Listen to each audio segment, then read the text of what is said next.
Hope your week's doing great. Here's the best moments from...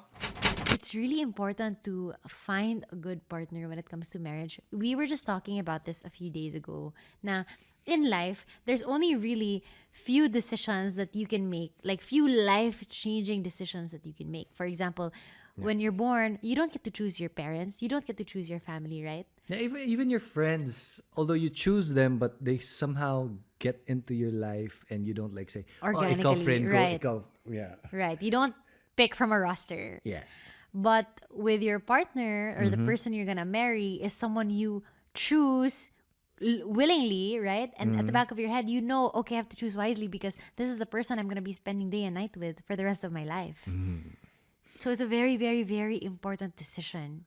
Was there any point in time where you said, okay, Slater na talaga because of this? Honestly, no, because What? sorry, love, but from the very beginning, I was always very not hesitant, but like I had Suspicious siya suspicious. sa That is akin. the word. Yeah, suspicious. Yeah, because from the get-go. I'm not used to dating around. So What are you saying? no, That I date no, around? not that you had. I'm just not used to dating around. I've always been like I've only been with like a few other guys like for long-term relationships. Like I'm a serial monogamist. Wow. Yeah, there's a Gumagawa term. na ng term No, ngayon. there's really a term. But anyway, so I'm not used to the feeling of always thinking, is he the one? Is he the one? Is he the? You know what I mean? Oh, okay. Am I So if making you're with sense? someone, he's the one na. I mean, no, like if I date someone, meaning my potential na talaga. But I don't know. I can't explain it. But I was always just very suspicious because I wasn't used to getting to know someone pa. And I always thought like, something's gonna go wrong at any minute. Or what's his intention ba talaga? You know what I mean? Remember I kept asking you like, Ben, you're gonna ano you know me. Ben Lim, the The fiance Ben of Vern. of Vern, the Ben of Vern. Actually, we were talking during Cam's wedding. He was asking me, what made me decide na ikaw na?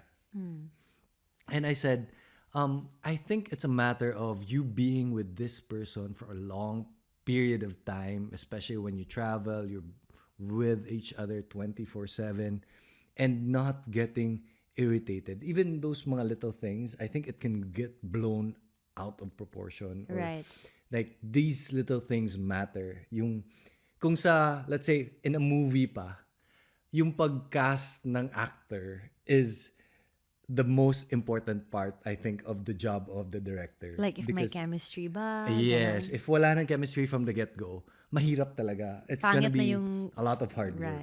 Right. And love should be easy, I think. Yeah, you know what? There's also a conversation I had with someone in the past, I forgot who, that love shouldn't be so hard. You know what they say na marriage is work, marriage is hard work. It's really not, to be honest. It's really not because you're with me. Sabihin na lang natin yung totoo. Let's call it, let's say it for what it is. It's because you choose the person that's right for you. It's not supposed to be hard. And Yes. whenever I talk to couples who are parang in the same boat as us, they always say that, yeah, I don't know why they say that. Why do they say marriage is supposed to be hard work? It's really not. But when I talk to couples that are always fighting, parang, yeah, marriage is a parang constant battle. You have to, you know? You have to work to be in love, mga ganyan na mga terms. But then again, love, we can't judge because every relationship is really different. So, some relationships True. thrive on nag-aaway sila every day. If that works for them, kanya-kanya, di ba? Yeah, well, meron naman talagang tao na like to nitpick or be nitpicked or like gusto nila na ina-under sila. Right. And there are some people who like the drama as well. Like, I need to fight someone today. And the other person, somebody please fight me or life is so boring. Iba-iba talaga mga tao. So, we really can't judge. As long as match kayo, yun lang yun. Di ba? Wow, love advice from Chrissy. Yeah. It's true though. Si Chris, guys, mahilig siya sa mga Stories. I love weird, stories. like, cultures. The book that I'm currently reading today is about a what do you call it? She's the one who cremates people in the mortuary. This is in the a new morgue. book. Is a new book. I forgot the title, but that's what I'm reading right now.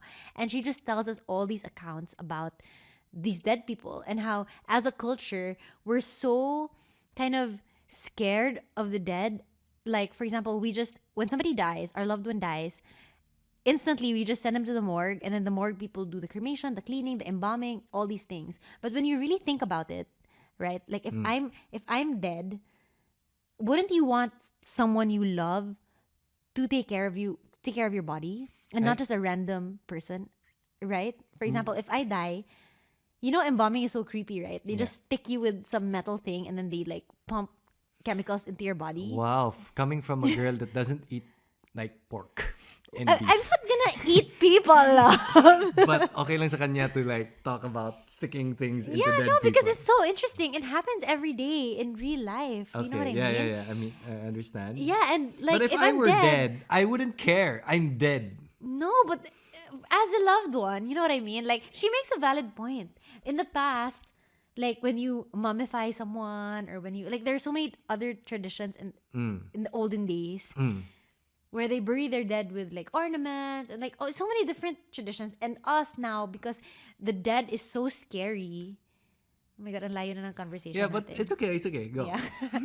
Like the concept of dead is so parang not accept, like it's weird to see a dead body in public. You know what I Yes, mean? Of course. Right. But in the past, in Europe, when there were like plagues and everything, or when there were like great devastations, they just leave dead bodies out in the open, and people will line up, like in Paris Tao before, people just line up to look at the dead bodies, like as an attraction. And then the government decided one day, hey, that's not very nice.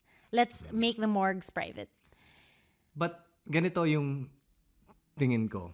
If I'm dead, I wouldn't care what you do with my body. Wag nyo na lang man i-disrespect. Pero I feel like all these ceremonies that we do for the dead is not actually for the dead.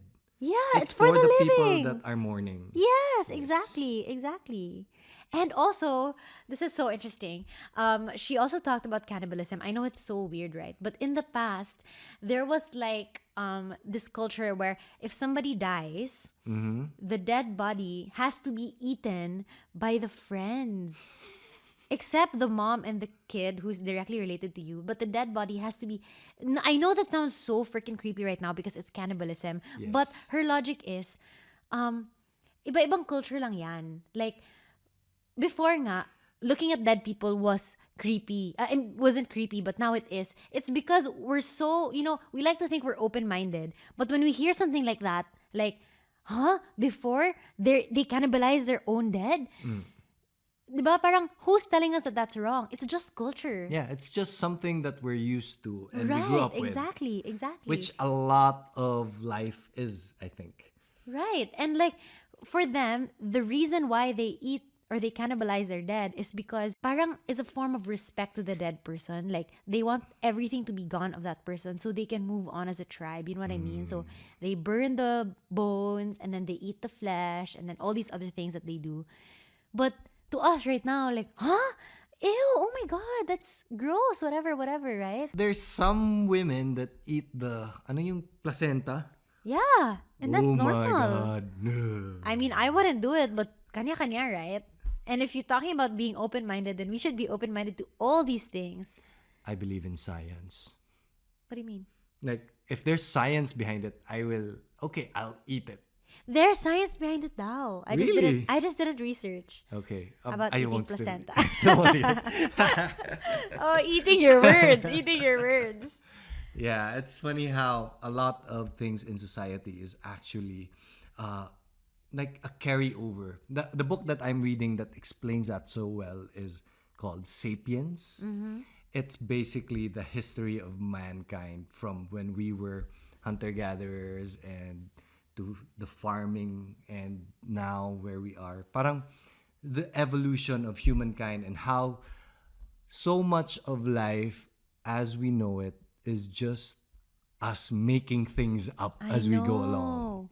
All these rules, these cultural norms. What's illegal, what's legal, even What's the way good, we raise what's children. bad. They Right. used to raise children in tribes. So even if you gave birth to someone, even if you gave birth to Scotty, let's say for example, everyone in the tribe would be the one, like a father or a parent to that person. It really depends talaga, right? Kanya-kanya talaga. Yun lang yun. Kanya-kanya Yun lang yan. talaga. When it comes to marriage, when it comes to life in general. We just have to be open to accept that there are like kanya-kanya. Yeah, and I think the more you accept that na tayo lahat ay magkaiba, Right. that's the more you see yourself as someone different as well, and the more you can accept who you are. Exactly. Diba? And that's where confidence comes from, contentment comes from, right? Yeah. I think that's it for now. Kailangan ko nang uminom ng tubig. This was fun. Yes, and medyo mahaba compared to our last 8-minute introduction. About toilet seats. Yeah. Anyway, mystery solved, and now you guys know what makes our marriage work. Bye, guys. Thank you so much for listening. Ciao.